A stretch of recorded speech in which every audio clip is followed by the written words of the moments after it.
Senhor tem uma palavra de esperança para nós nesta manhã. Há 2 semanas atrás eu estava aqui no culto, até contei um breve testemunho, coloquei no grupo da igreja e contei para alguns irmãos, para a Jéssica, para o Lucas. Hebreus 6, tá? 6:19. E eu estava com muito medo. E eu trabalho com criança. E eu vejo sempre as crianças com muito medo. E há muito tempo eu não sentia medo. Medo como uma criança. E há 2 cultos atrás eu cheguei aqui morrendo de medo. E eu consegui fazer voltar minha mente. O que é sentir medo? Um medo de criança. E eu consegui compreender melhor o que as crianças passam. De novo. A gente vai crescendo e a gente vai se esquecendo de alguns medos ou vai deixando para lá porque não dá tempo de ter medo. O adulto não pode ter medo. Ele tem que agir, ele tem que resolver. Não tem ninguém que possa resolver por ele muitas vezes. E eu cheguei aqui com muito medo. E eu falei para o Senhor: Pai, eu estou com tanto medo. E o Senhor usou a vida de um dos meninos que ministrou para falar que o contrário da fé era o medo. E que se você está com medo, você não tem fé. E eu comecei a falar: Senhor, me perdoa. Hoje o pastor leu: aqueles que se aproximam de Deus têm que crer que Ele existe. E se eu estou com medo, então eu não estou crendo. Então eu preciso decidir: ou eu tenho medo, ou eu tenho fé. E o Senhor ministrou no meu coração naquele domingo como há muito tempo também não acontecia.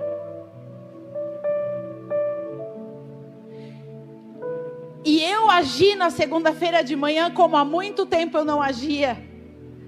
E o que aconteceu? Deus me surpreendeu. Eu estava com medo de um probleminha assim. E o Senhor tinha algo grande para me dar. Eu estava pensando que Deus tinha algo assim para me dar. E Deus tinha algo grande para me dar.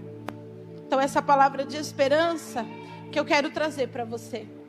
Hebreus 6:19 diz: temos essa esperança como âncora da alma, firme e segura, a qual adentra o santuário interior por trás do véu. Nós já cantamos aqui, não foi combinado, que aquele que adentrou no Santo dos Santos, aquele que entrou para dentro do véu, em outro lugar, não quer mais viver.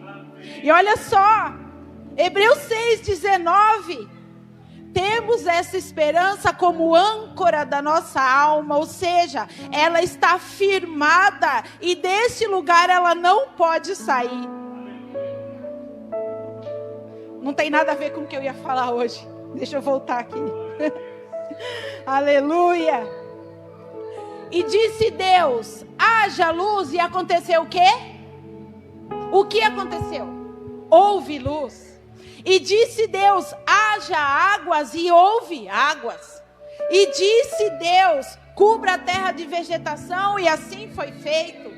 Por que eu estou voltando lá em Gênesis? Eu vou começar em Gênesis e vou terminar em Apocalipse hoje. Por que eu estou falando sobre isso? Porque creia que é verdadeira esta palavra. Quando Deus diz haja, aquilo acontece. Já foi feito hoje, de novo já foi dito, que quando Deus diz, traz coisas à existência, coisas que não existiam. A terra era sem forma e vazia. E disse Deus: haja, e houve. Então quando Deus declara algo, mesmo que não existe, Digo de novo, não foi combinado com o pastor nem com ninguém. Quando Deus se levanta, olha para nada e diz, haja, ali vai haver alguma coisa. Quem olhava para a terra, sem forma e vazia, imaginava que ela poderia se transformar no que transformou. Não. Quando Deus forma Adão, nós conhecemos muito bem a história. Nós ouvimos essa história desde a escolinha dominical, quando a gente é criança. E Deus forma Adão e sopra nas narinas de Adão a vida. Ali inicia-se um relacionamento. Deus desejou, já foi dito novamente hoje. Por que eu estou repetindo o que foi dito hoje? Meu filho perguntou, mãe, por que você está notando hoje que o pastor e as pessoas estão falando? Eu falei, filho. Ele falou, é assim que você estuda? Eu falei, não, muito pelo contrário. É porque eles estão dizendo coisas que eu também vou dizer. E eu quero lembrar de tudo que eles disseram lá, o que tem a ver com a palavra. Ou seja, Deus está falando com a gente hoje. E se Deus está falando com você, Ele vai trazer à existência algo que não existe. E Ele soprou nas narinas de Adão, iniciou-se um relacionamento. Só que um dia, Adão ouviu os passos de Deus no jardim, como toda tarde. Só que Adão não estava presente. Deus chama Adão. Ei, não porque ele não sabia onde estava Adão. E nem porque ele não sabia o que tinha acontecido com Adão. Porque ele sabia onde estava Adão. E ele sabia o que tinha acontecido com Adão. E por que Adão estava escondido. Mas Deus deu a oportunidade de Adão se manifestar. Porque ele precisava confessar aquilo que ele tinha feito. Deus deu a oportunidade de Adão confessar com a sua boca o que ele tinha feito. Para que seja de novo restabelecido a relação dos dois. Então Adão vem envergonhado e confessa. E o que Deus tem para ele? Vestes novas. Adão, essas vestes que você improvisou não são para você. Eu tenho vestes apropriadas para você. Não precisa sentir vergonha. Você já confessou? Sinal que se arrependeu. Então eu tenho vestes para você, Adão. Adão estava escondido, mas mal sabia ele. Como diz o salmista, Salmo de Davi, 139, para onde eu poderei escapar do teu espírito? Para onde poderei fugir da tua presença? Se eu subir aos céus, ali tu estás. Se eu fizer a minha cama na sepultura, ali também tu estás. Se eu subir com asas da alvorada e morar nas extremidades dos céus, até ali a tua mão direita me guiará e me susterá. A mão direita do Senhor levantada para nos guiar e nos sustentar na tua presença. Deus disse, haja. Deus disse, Adão, onde você está? Deus sempre desejou um relacionamento conosco. E então passaram-se os anos, só para a gente chegar lá em Apocalipse.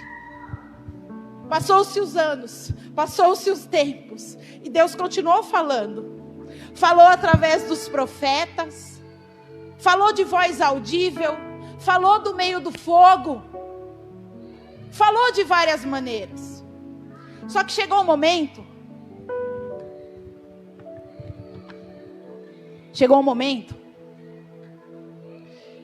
que a palavra de Deus se fez carne.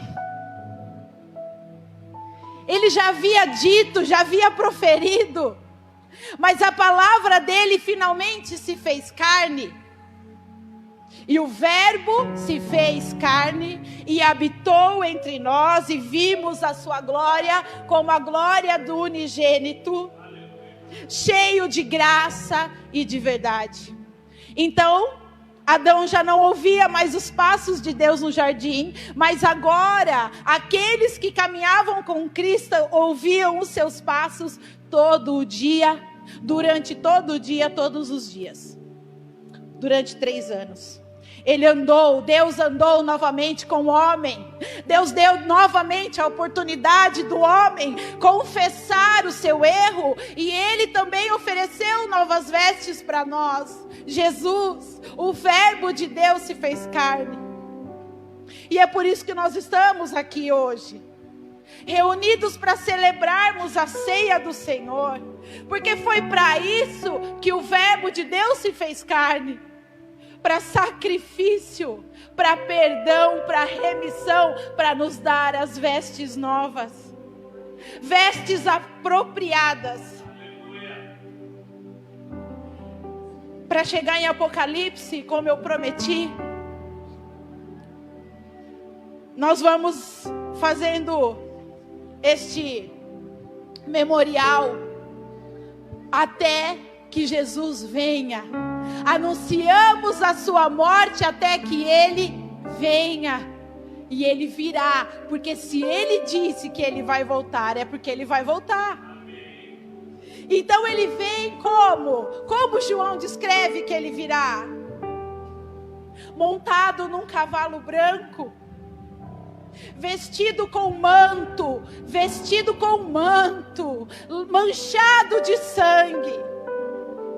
E no seu manto está escrito: Rei dos Reis e Senhor dos Senhores. É assim que Ele vai voltar, como Rei dos Reis e Senhor dos Senhores. E aqueles que estiverem com Ele reinarão para todo sempre. Hoje eu não estou mais com aquele medo que eu estava há 2 semanas atrás, que me fez derramar lágrimas de desespero. Hoje, não só pela palavra que Deus ministrou no meu coração, mas pelo meu testemunho. Porque, como já foi dito, nós crescemos na adversidade. E eu fiz algo na segunda-feira de manhã que eu nunca havia feito. Eu separei as primícias, a primícia do meu tempo, a primícia do meu dízimo, coisa que eu nunca havia feito. Eu confesso o pecado, já confessei para o pastor, há muitos anos na igreja, desde criança, eu não dava prioridade. Mas foi eu ouvir a voz daquele que diz haja e há, obedecer, que é mais difícil do que crer,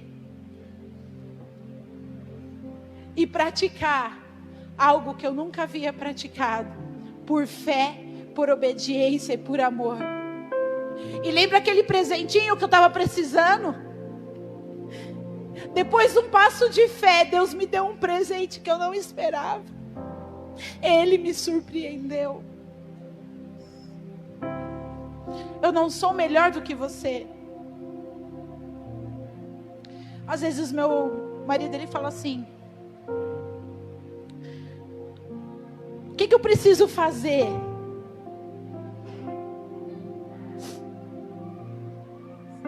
Agir. Porque nós não somos, eu não sou melhor que ele, nem ele melhor que eu. Como o pastor já falou, Deus não faz acepção de pessoas. Mas o que muda é a nossa atitude. Então hoje eu quero convidar você, o Espírito Santo de Deus me convidou e eu quero passar isso para você. A tomar essa ceia hoje, como você nunca tomou. A participar do pão que foi partido por você, como você nunca participou. A tomar do cálice do Senhor, como você nunca tomou.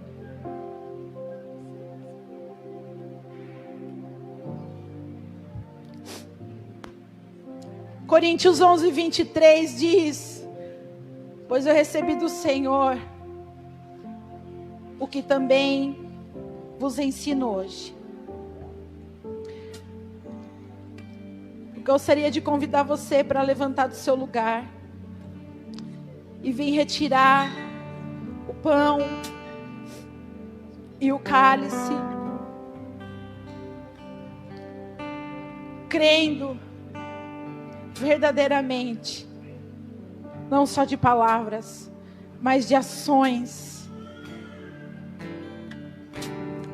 que depois de hoje a sua vida nunca mais será a mesma. É assim que nós precisamos tomar a ceia hoje. Eu pensei em 1 milhão de coisas para dizer hoje. Eu não disse nada do que eu pensei. E eu falei coisas que eu não imaginei que eu falaria. Mas quando nós estamos aqui, nós só somos um vaso. Quem fala é o Senhor, quem fala é o Espírito Santo de Deus. Aleluia. Talvez eu não tenha mais.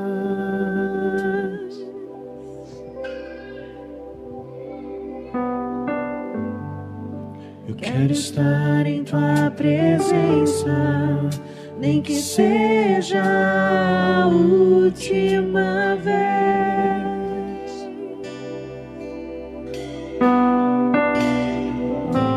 Se tiver que gritar, eu gritarei.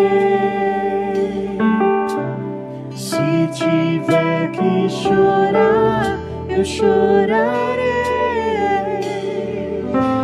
Se tiver que humilhar o meu espírito, assim o farei. Me dá mais uma chance.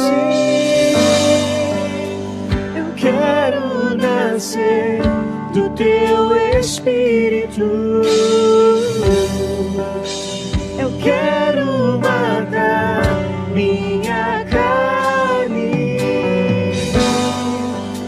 fazer tua vontade, doce Espírito, que a minha vida seja tua vida. Jesus, eu quero nascer do teu Espírito. Eu quero matar minha carne, fazer tua vontade, doce Espírito, que a minha vida seja tua vida. Jesus, eu quero nascer do teu Espírito. Eu quero matar minha carne, fazer tua vontade, doce Espírito, que a minha vida seja tua vida, Jesus. Este é o meu corpo, que é dado em favor de vocês. Façam isso em memória de mim, em memória do Senhor. Vamos todos juntos comer do pão. Aleluia.